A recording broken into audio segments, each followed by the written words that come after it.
understanding the media. Jadi kalau ini yang terbaru, kita melihat media itu terbagi atas 4 berdasarkan cara mereka jurnalisnya. Nanti materi dibagi ya Bapak Ibu ya, jadi nggak perlu nyatet. Kita ada journalism of verification. Ini adalah journalism itu. Ada lagi journalism of affirmation. Ini lebih, jadi gimana ya, mengeksploitasi kasus. Biasanya TV nih, yang sering tuh kalau ada korban ditanya bagaimana perasaan ibu, bagaimana perasaan bapak. Ya sedih lah, ya sakit lah, orang kecelakaan kok perasaan gimana. Nggak mungkin kan jawabnya, bangga saya ketabrak. Tabrak Ferrari. Ajaib itu media. Itu saya kalau lihat jurnalis, wartawannya suka nanya, bagaimana perasaan bapak, bagaimana saya. Ini orang nggak mikir apa ya? Kayak gitu. Tapi it happens. Gitu loh, that's yang kejadian. Yang terakhir adalah interest group. Ini sering muncul ketika ada isu politik yang besar, pemilu, pemilihan, apa segala macam. Tanggal 9 besok kan kita ada pemilu wali kota ya, pilkada. Ini banyak nih akan muncul media-media partisan yang die hard fan, yang ngebela satu kandidat sampai mati-matian. Kayak gitu, dan menjelek-jelekan kandidat lain mati-matian juga. Kayak gitu. Jadi ini nih tipe jurnalisme yang ada sekarang, yang modern. Kalau dulu tuh, zaman dulu tuh yang nomor 1 doang, gitu loh. Harus check and recheck apa segala macam. Kalau sekarang enggak. Kita bikin portal news tuh gampang banget Pak, sejam kelar. Dan kita bisa host di luar negeri servernya. Sehingga kalau misalnya ada kasus, mau nuntut kemana? Perusahaan aja nggak jelas, SIUP kagak punya, akte pendirian kagak ada. Benar nggak? Makanya institusi besar sampai kayak Kompas Gramedia nggak bisa macam-macam. Mereka sangat-sangat rentan dituntut.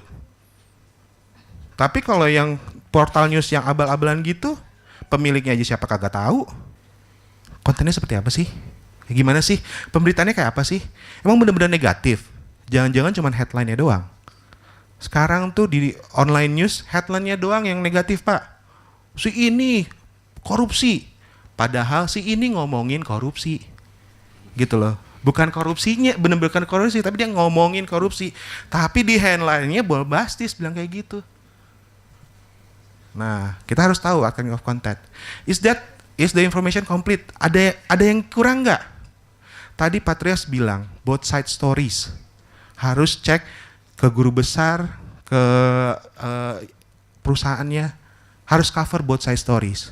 Online news mana ada, orang bentuknya fast kok, cepet. Si A ngomong itu langsung si A dia ditayangin. Kalau yang lain kan enggak, si A ngomong ini. Kalau si B gimana? Both side stories, jadi objektif, tidak berpihak. Who or what the source and why should I believe them? Kadang karena mereka maunya cepet, narasumbernya siapa aja. Bukannya juru bicara perusahaan, kadang karyawan ditanya. Bukannya misalnya juru bicara rumah sakit, tapi perawat, bahkan anak magang perawat yang ditanya. Gitu loh. Karena mereka nggak butuhnya cepet gitu loh. Nah, ini kita sebagai orang PR harus jaga-jaga. Makanya SOP komunikasi itu penting bagi perusahaan. Jadi siapa yang bisa ngomong, siapa yang enggak. Do's and don'ts-nya. Apalagi kalau kita lagi ada krisis. Kadang tadi Pak Trias saya bilang nggak mau tahu caranya gimana harus dapat. Nah, media berpikirnya adalah gitu. Jubirnya nggak bisa diajak, nggak bisa ditelepon. CEO-nya menghilang. Yang ada siapa? Yang datang resepsionis, ditanya resepsionis. Kayak gitu. Kasus ini gimana sih? Resepsionisnya pengen ngetop. Wah, begini Pak, begitu Pak. Wah, udah bubar. Akhirnya nama kita jelek institusinya. Dia akan bilang, nggak akan bilang resepsionis di situ.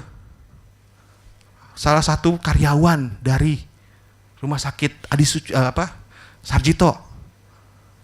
Bener dong, nggak salah, resepsionis juga karyawan. Kayak gitu. Tapi apakah dia reliable untuk jadi narasumber?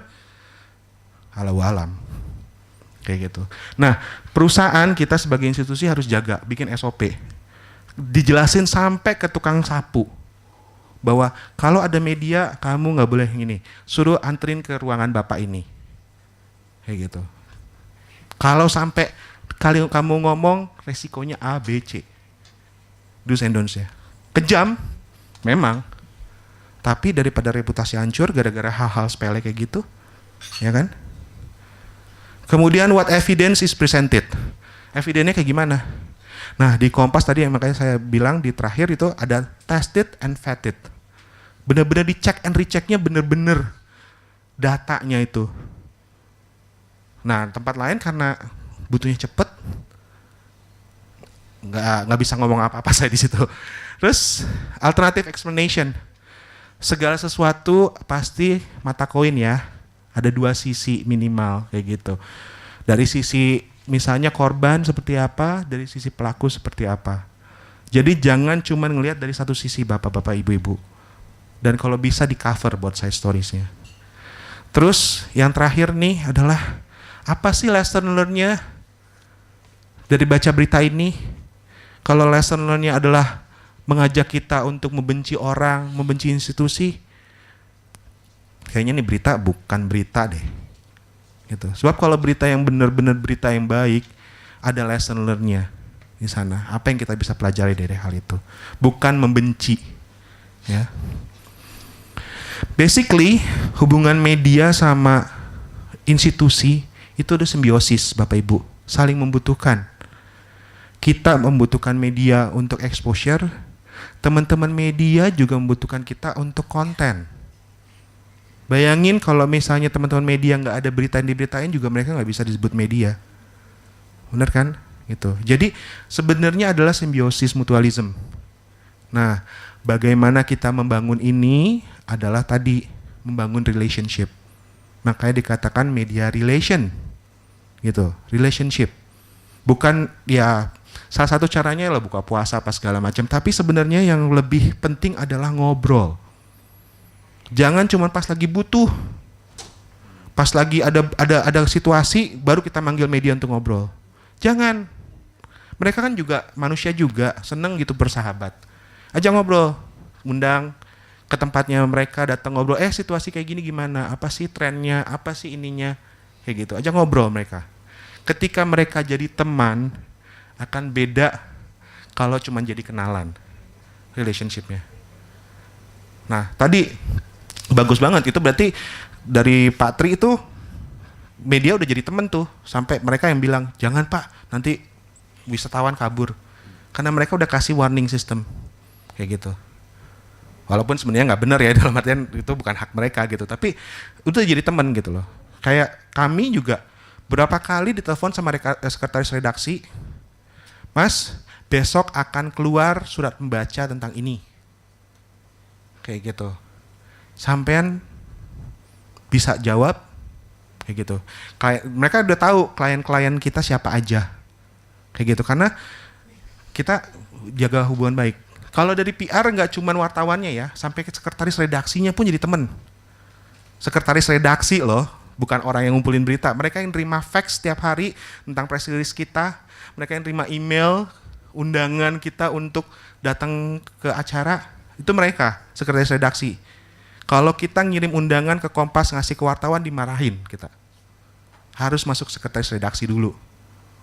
Kayak gitu. Nah, sekretaris redaksi pun kita temenin. Kita jadikan teman. Sehingga akhirnya kayak gitu. Dari kami udah kayak ada surat membaca. Mereka kan nggak punya hak untuk ngomongin tentang konten berita. Tapi surat membaca kan itu bebas.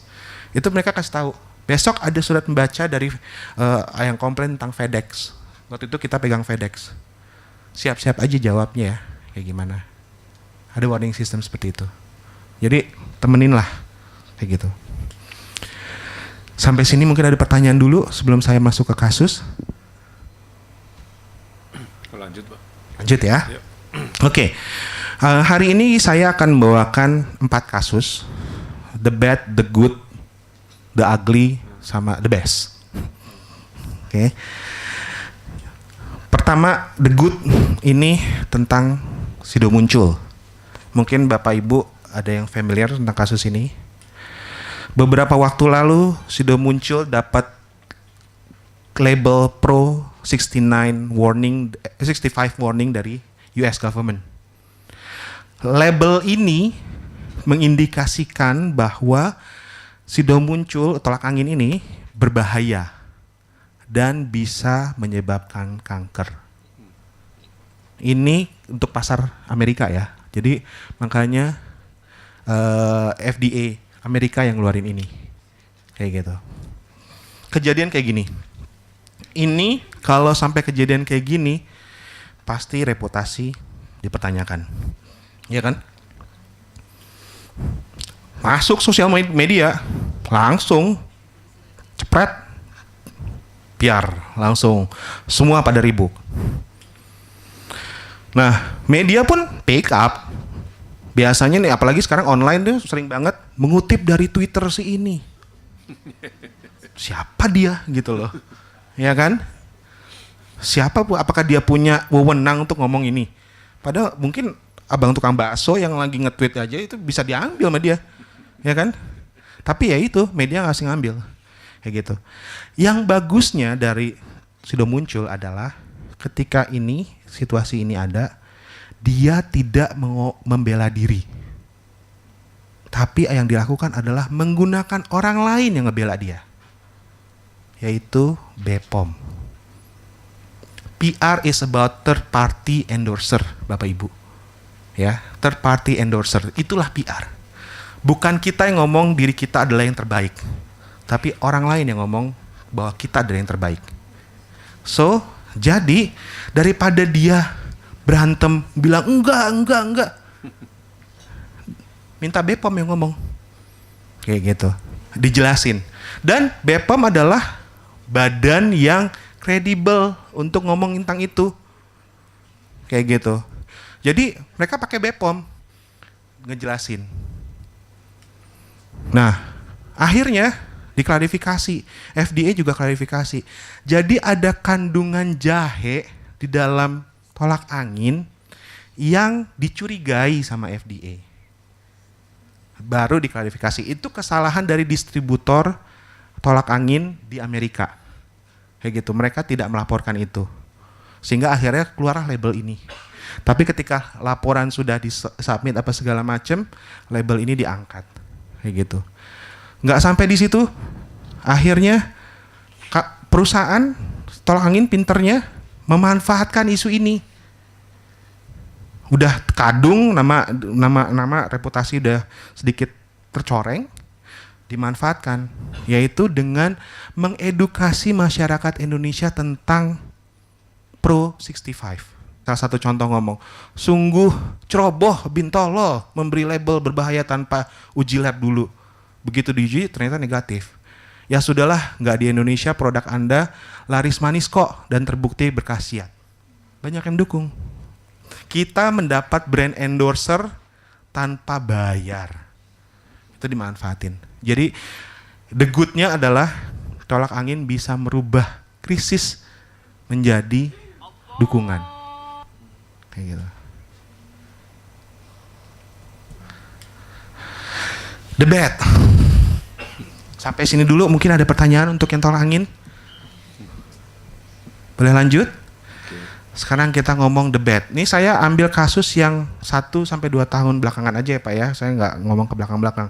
Kalau ke belakang-belakang bisa ada kasusnya Omni apa segala macam, saya nggak ngomongin lagi. BPJS. Jadi tanggal 1 Juli kemarin BPJS itu merubah tentang jaminan hari tua. Peraturan jaminan hari tua dari 5 tahun sampai 10 tahun. Dadakan tanggal 1 Juli. Kayak gitu. Dan ini langsung mereka tanpa babi bu mengumumkan. Reaksinya adalah demo. BPJS tuh kadang nggak sadar kalau mereka tuh berhadapan dengan buruh.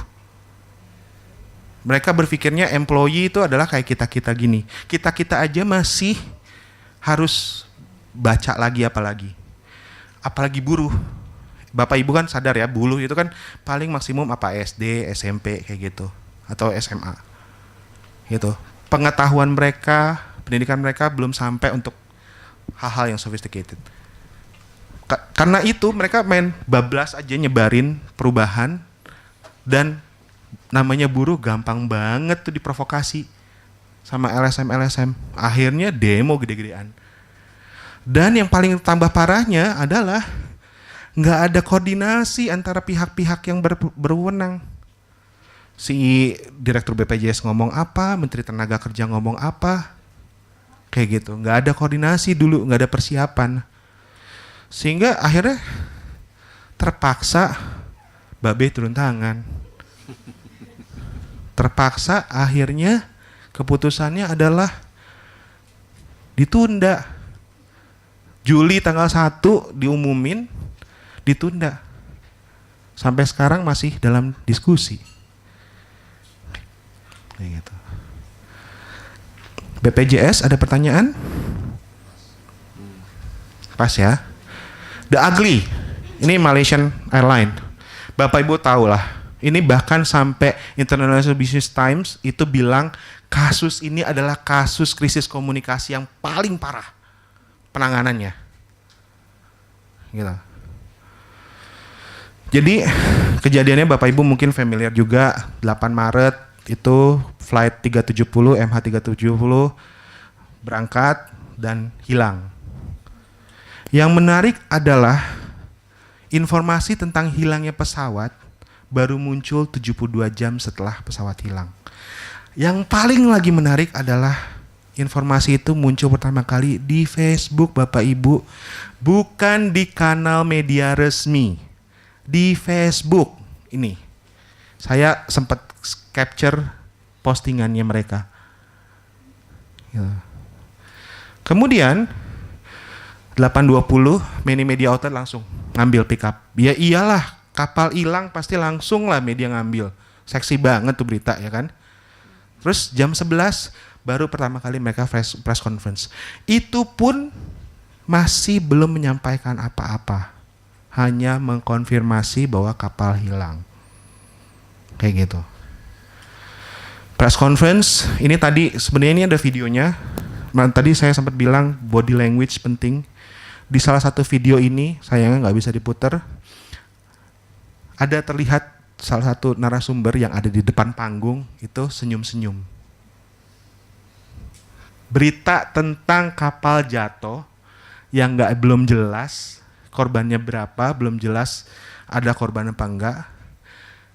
Dengan keluarga histeris di luar sana, dia senyum-senyum. Itu dampaknya gila-gilaan. Itu celah-celahan untuk pemerintah Malaysia maupun dari masnya sendiri di sosial media udah gila gitu loh. Bandingin ketika kemarin AirAsia jatuh, itu benar-benar Tony Fernandes turun tangan, benar-benar take over. Dia datang turun ke lapangan, ya kan? Dia ke Jakarta, ke Surabaya, apa segala macam. Tony Fernandes setiap saat ada mukanya di TV. Mas, direkturnya Mas nggak kayak gitu. Sama-sama Malaysia, ya kan? Datuk Fernandes sama Datuk siapa itu beda. Dulu Garuda jatuh, Pak Emir Sattar setiap 2 menit sekali ada di TV. Harus begitu. Untuk memastikan bahwa orang paling tingginya bertanggung jawab atas kejadian. Kayak gitu. Ini gonta-ganti nih. Yang di sini ini Mas, yang di sini adalah pemerintah. Jadi sendiri-sendiri, nggak ada sinkronisasi. Kayak gitu. Kalau di sini, kalau kemarin yang AirAsia, Tony Fernandes pasti didampingi ada satu dari pemerintah. Kayak gitu. Jadi nggak dipisahin, nggak bikin press conference sendiri-sendiri. Kayak gitu. Press conference ketiga baru mereka gabung. Udah ketiga baru gabung pemerintah sama Mas. Kalau pas AirAsia kemarin langsung press conference pertama pun pemerintah sama Tony Fernandes turun tangan. Dampaknya di media banyak yang berdoa, banyak yang marah, banyak yang sedih, gitu. Yang lucu ada banyak yang marahnya itu gitu loh. Kenapa mesti marah gitu loh? Ya karena itu tadi senyum-senyum, terus juga nggak ada kompak antara pemerintah sama masnya, apa segala macem. Dan pertama kali lewat sosial media, nih sosial media buzzernya di Cina, sebagian besar orang ngomongnya hijack. Jadi karena beritanya nggak terkonten, nggak terbendung gitu, sehingga akhirnya jadi bola liar. Ada yang ngomong dibajak, ada yang ngomong kecelakaan, kesalahan ini, kesalahan itu, karena dari masnya sendiri sangat lambat dalam memberi informasi. Nah, apa yang terjadi? Terlalu lama mereka melaporkan no contact-nya itu. 72 jam setelah kejadian. Itu udah kelamaan, untuk airline itu udah kelamaan. Kemudian the fact airline has flew few hours outside trajectory was not published. Jadi sebelum mereka kecelakaan hilang, itu dia miring terbangnya, nggak sesuai rute. Itu nggak dilaporkan juga sama Mas. Updates nggak dirilis setiap saat. Seharusnya kalau udah kejadian kayak gini, apalagi nyangkut ratusan jiwa, itu update-nya bisa harus rutin, setiap jam harus ada. Breaking news terus tuh. Kayak gitu. Saya ingat banget waktu kejadian AirAsia tuh saya lagi di luar negeri. Itu CNN tuh seharian ngomongin adalah tentang jatuhnya pesawat di Indonesia dari berbagai angle. Kayak gitu. Jadi update-nya pun harus setiap jam. No timeline indicates future updates. Jadi karena jarang-jarang update-nya, nggak tahu kapan lagi update berikutnya. Biasanya kalau misalnya ada kecelakaan kayak gini, misalnya saya bikin press conference, di akhir press conference saya akan bilang, 1 jam lagi saya akan ngasih kabar ke Bapak Ibu, atau 15 menit lagi, atau berapa menit lagi gitu. Biasanya harus ada kayak gitu. No press conference until the next day. Jadi setelah jatuh, berita tadi masuk di Facebook, baru hari berikutnya ada press conference. Gila kan? Dia nyebarin lewat Facebook dulu Bapak Ibu. Gitu loh. Terus transcript between aircraft and ATC was released after 3 weeks. 3 minggu nunggunya. No single point of contact. Jadi tadi ada pemerintah, ada Mas. Mereka sendiri-sendiri, saling bela diri, saling berusaha untuk menjaga image. Kabar duka dikirim via SMS. Ini juara kelasnya. Bayangin Bapak, kita yang keluarga udah cemas apa segala macam, dapat kabar dukanya dari SMS. Gila kan? Nah ini tambah menyulut lagi situasi. Ini press release-nya, ini sebenarnya ada video juga, cuman saya nggak bisa diputar. Sampai akhirnya Datuk itunya Malaysia, pemerintah Malaysia minta maaf kepada publik tentang penanganan kasus ini. Tapi apa cukup? Apa sudah berhasil? Enggak, sampai detik ini korban belum ketemu, belum ada indikasi, dan kasus ini belum selesai. Makanya sampai dinobatkan penanganan kasus krisis paling parah. Inilah kasus ini. Makanya saya masukin the ugly. Key learning-nya, Bapak Ibu, sebenarnya dalam kasus-kasus krisis-krisis, control and amplify itu penting. Usahakan kita sebagai institusi yang terkena dampak mengontrol pemberitaan. Jangan sampai ada institusi lain yang ngontrol. Kayak gitu. Tadi Pak Agus kalau nggak salah bilang sampai organisasi politik ikut campur, ini ikut campur apa segala macam, cuma ya itu jangan sampai. Jadi kita yang harus kontrol berita. Message-nya sama, dari ujung ke ujung ngomongnya sama. Jangan bikin blunder. Kayak gitu. Bilang sama narasumber, lepaskan ego masing-masing dulu dalam hal ini. Gak usah cari popularitas dulu pribadi gitu loh. Nanti ada saatnya cari popularitas. Untuk kasus ini kita harus satu suara. Kayak gitu. Kemudian give update in timely manner. Rutin ngasih kabar. Kalau misalnya operasi jantung itu setiap jam kasih kabar, karena operasinya kan nggak mungkin sejam kelar kan, pastinya butuh waktu itu. Jantung gila aja, nggak mungkin sejam. Kasih update terus-terusan, kayak gitu. Informatif dan transparansi, jangan bohong. Menyimpan informasi boleh, Tapi kalau udah terbuka jangan bohong. Karena pasti akan kebuka semuanya. Nggak ada bangkai yang nggak tercium satu saatnya nanti. Jadi jangan bohong. Mendingan apa adanya. Kalau emang belum siap disampaikan, sampaikan bahwa mohon maaf kami belum bisa menyampaikan, nanti kita akan sampaikan karena dalam proses apa. Misalnya dalam proses investigasi polisi atau apa segala macam. Be honest aja, kayak gitu. Tapi ya itu juga dalam artian harus orang tepat yang ngomong ya. Jangan kasus polisi yang ngomong dokter. Karena dokter nggak punya wewenang juga untuk ngomongin tentang isu kasus polisi kayak gitu. Ya. Terus gain trust by showing that you are responsible and trying your best to manage situation. Saya highlight kata showing, bukan saying ya Bapak Ibu ya. Jadi berusaha sebisa mungkin tidak minta maaf. Karena minta maaf berarti Anda salah dalam persepsi media, dalam persepsi umum, nggak hanya media. Tapi showing, menunjukkan remorse, menunjukkan penyesalan, menunjukkan responsibility, tanpa mengucapkan kata I'm sorry, maaf ya saya salah. Jangan. Karena maaf ya saya salah, Anda salah. Berarti Anda sudah mengakui Anda salah. Ya kan? Tapi tunjukkan dengan sikap, attitude, dan responsibility. Kami akan berusaha semaksimal mungkin untuk menyelesaikan kasus ini. Gitu loh. Khusus plagiat tadi, jangan bilang maaf universitas telah salah begini-begini. Itu berarti udah salahnya universitas. Gitu loh.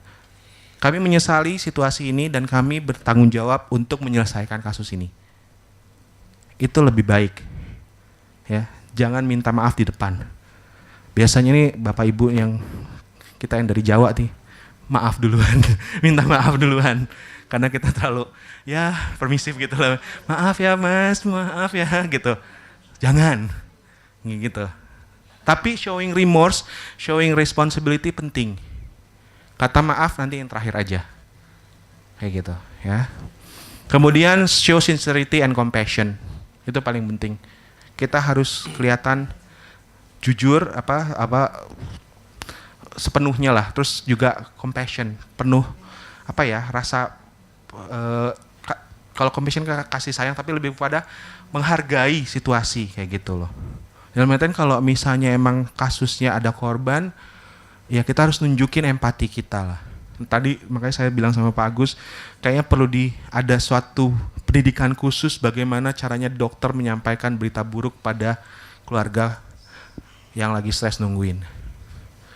Jangan cuma nggak bisa, ya Pak, Bu, maaf, mati. Langsung gerung-gerung gitu. Langsung gerung, bagus kalau dokternya nggak digebukin. Gitu loh, ya kan? Nah, itu jadi gimana caranya? Ada pertanyaan dulu?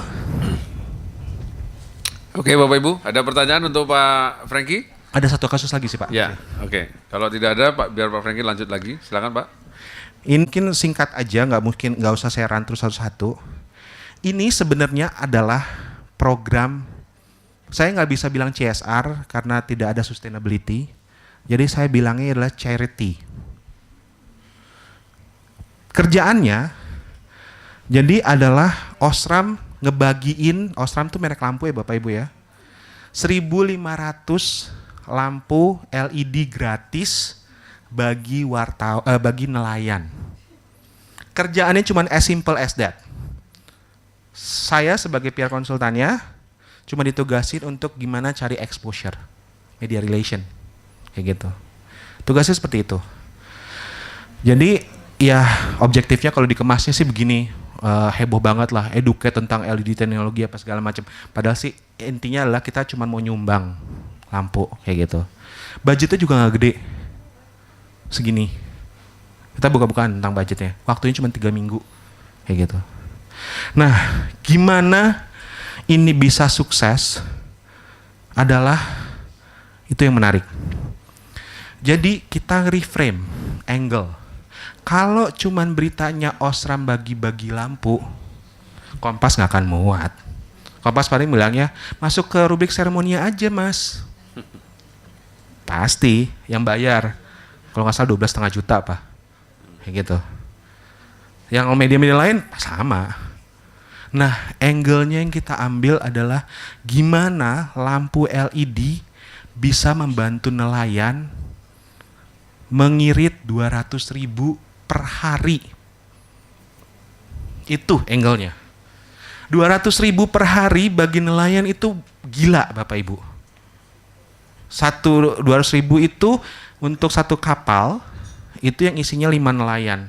Jadi masing-masing sekitar 40.000. 40.000 satu hari, dikali 30, mereka nelayan tuh setiap hari Bapak Ibu, nggak ada Sabtu Minggu libur.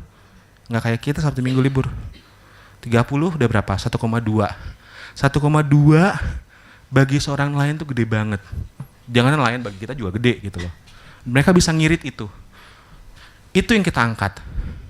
Jadi kita bilang lampu LED ini bisa ngirit pemakaian bahan bakar sampai 62%. Bahan bakar mereka spending untuk satu hari melaut itu adalah sebesar 500.000. Kayak gitu. Belum lagi kalau lampu yang biasa, bohlam biasa yang pakai pijar, itu setiap minggu mereka harus ganti. Memang pijar harganya murah, 20.000. Tapi ganti gara-gara gampang sekali putus. Sehingga kalau misalnya sebulan rata-rata mereka habis berapa? Berapa bohlam? LED ini bisa tahan. Tapi dari sisi pembelian emang lebih mahal. 120, 150 dibanding 20.000 mahal. Tapi kita lihat long termnya. Dari situlah kita angkat. Cara efisiensinya yang kita angkat. Bukan bagi-bagiin lampunya. Sehingga akhirnya pemberitaannya pun bagus.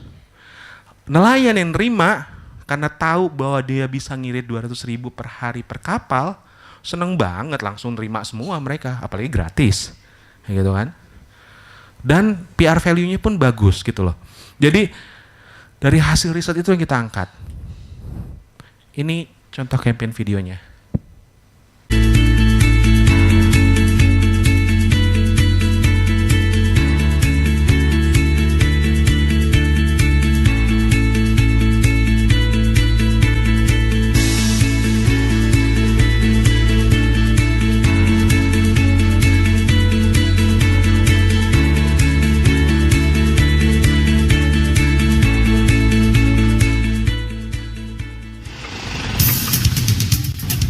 Lampunya turun itu, emang udah diisi belum?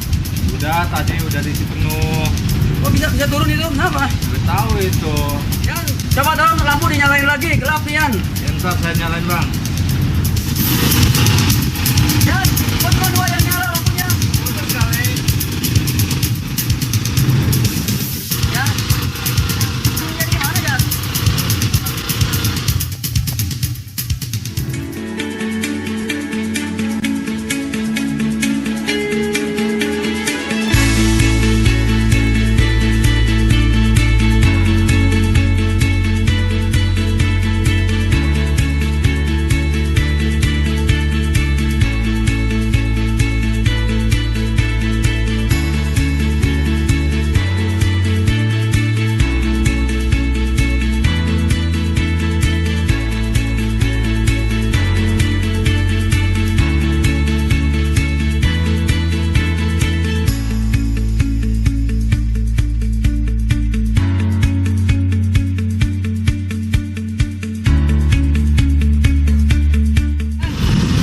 Enak kita nganterin jaring kalau lampunya terang begini.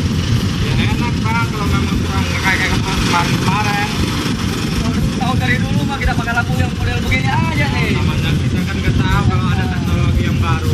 Hemat lagi apa sebelumnya nggak besar. Nah, ini gadget enteng.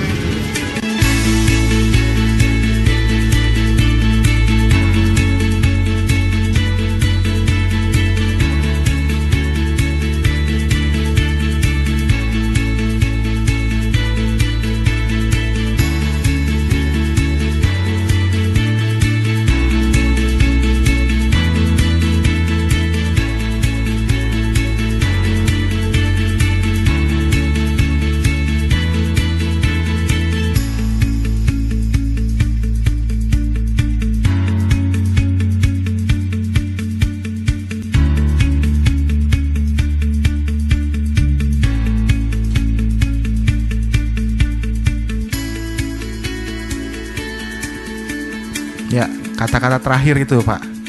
Kita menerangi ekonomi, bukan menerangi nelayan. Jadi kita package-nya.